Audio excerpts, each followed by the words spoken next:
وبعد ما اعمل بوصيه النبي صلى الله عليه وسلم فلم ارفث ولم افسق، لازم قبل ما اسافر للحج اتحلل من حقوق العباد. ازاي؟ بحاجتين. أنا محمد سعيد ودي سلسلة حجك ببساطة. تخيل ان في حد كان طلع يعمل عمره ومش عارف ان الطواف بالبيت بيكون 7 اشواط. واحد تاني لما حج قال لك انا ما اعرفش ايه الفرق بين الافراد والتمتع والقران. واحد تالت بقى قال لك لا، انا كده كده ما عنديش استطاعه ماديه ان انا احج، وبالتالي مش هشغل بالي ان انا اتعلم مناسك الحج. بالنسبه بقى للي راح يعمل الحج وهو مش عارف هو بيعمل ايه في المناسك وكان ماشي مع الناس وخلاص، فلازم يعرف ان هو لو افسد الحج بتاعه هيكون عليه الاعاده واكمال الحج ده. الحاجه التانيه هيكون عليه عقوبه، سواء كانت فديه او هدي او كفاره ايا كان على حسب اللي هو عمله، او يتم الحج من عام قادم. فالموضوع ما فيهوش هزار، لازم تتعلم احكام الحج زي ما انت كده بتبقى عارف احكام الصلاه. طيب واللي مش قادر يحج بسبب عدم وجود القدره الماديه، عدم وجود الاستطاعه الماديه، هل هو فعلا ما يتعلمش الاحكام؟ هل هو فعلا ما يقعدش يفكر او يجي كده في ايام الحج ينظر الى حجيج بيت الله الحرام ويقول يا كان نفسي اكون مكان الناس دي؟ ليه ما نوصلش للمرحله دي؟ فخليني اقول لك على شويه حاجات تعرفك قد ايه الحج مهم. الحج هو الركن الخامس من اركان الاسلام، وطبعا بيشتمل على عبادة بدنية لأن في مشقة عظيمة جدا، وعبادة مالية لأن تكلفته بتكون عالية جدا.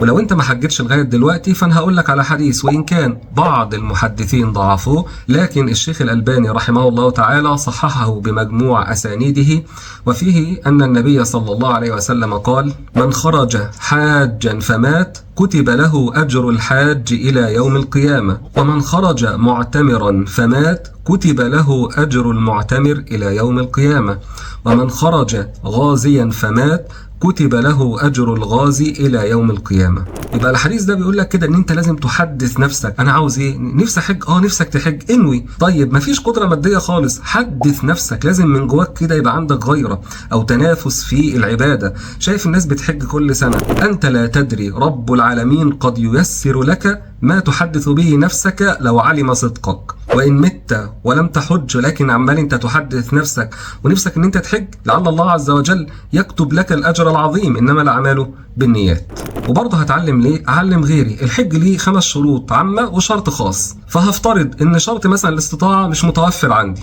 وبالتالي أنا مش هقدر أحج، فافتكر ان المسلم نفاع لغيره. علم غيري، اعلمه مناسك الحج. ناس كتير بتجهل المناسك، فانت نفعك لابد ان يكون متعديا للغير. اعلم الاخرين مناسك الحج. وبفكر الحجاج بحديث النبي صلى الله عليه وسلم وقال فيه: من حج لله مش للناس.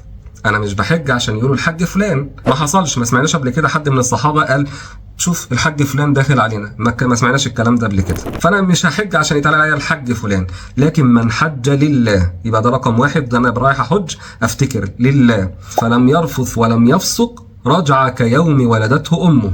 طيب هتقول لي يعني ايه الرفث؟ الرفث هو الجماع او مقدمات الجماع او الكلام عن النساء والشهوات. ابعد عن الكلام ده خالص. انت طالع وعامل حسابك عاوز ترجع ان شاء الله ما فيش ذنوب، فلم يرفث ولم يفسق. والفسوق هو المعصيه، الخروج عن الطاعه، الخروج عن طاعه رب العالمين، ده فسوق. ومن اغرب الحاجات ان انا حجيت من 13 سنه وانا اثناء الحج لقيت واحد بيشرب سجاير، ودي غريبه جدا. وفي اللي قاعدين بيشربوا شيشه، في غيبه، في نميمه. طب انا عاوز فلم يرفث ولم يفسق، مش عاوز اعصي ربنا خالص. ده هم كلهم 6 ايام، وقال النبي صلى الله عليه وسلم: رجع كيوم ولدته امه.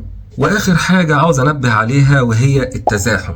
انا مثلا راجل قوي البنيه، فدخلت فتزاحمت مع الناس. بلاش الكلام ده. هتقول لي ليه؟